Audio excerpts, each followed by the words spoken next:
hours stuck in traffic. Population outgrowing infrastructure. Sounds like Tampa Bay, right? But the perfect storm might be brewing to help solve some of the area's transit problems. What's the state of transit here? Not good. Tampa Mayor Bob Buckhorn has tried to address transit during his time in office, to no avail.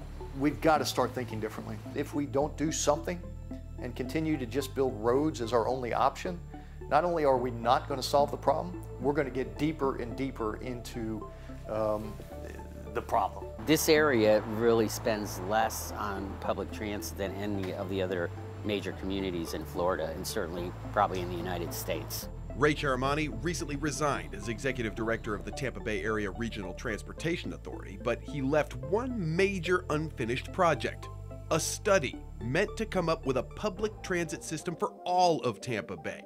And the timing is critical to take advantage of state and federal money because of plans to rebuild some of the area's highways, including the Howard Franklin Bridge, in the next few years. If we can get them to tweak the design of the modernization of the interstate, we can play on that and use that for the transit, but not have to pay for it with transit dollars. Tampa Bay faces its own unique transportation challenges. It includes 5 different counties, which means 5 separate governmental jurisdictions.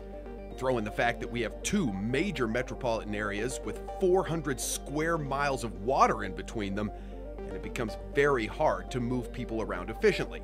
Now consider the fact that advances in technology are creating the most volatile period of change in transportation since the car replaced the horse and buggy, and the solutions get even more complex. How hard is it to plan transit in a way that's not going to become obsolete in 10, 20 years?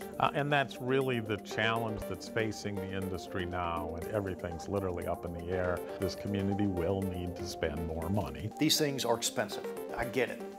I get it. But doing nothing is not a solution, because doing nothing only exacerbates the problem and gets us further and further behind to the point where it will be almost impossible to catch up. And look, I'm sure you're saying, come on, man, tell me something I don't know. But the bottom line here is that time is of the essence. And if we don't agree on a plan and funding soon, we may just miss out on this opportunity to take advantage of all those state and federal dollars.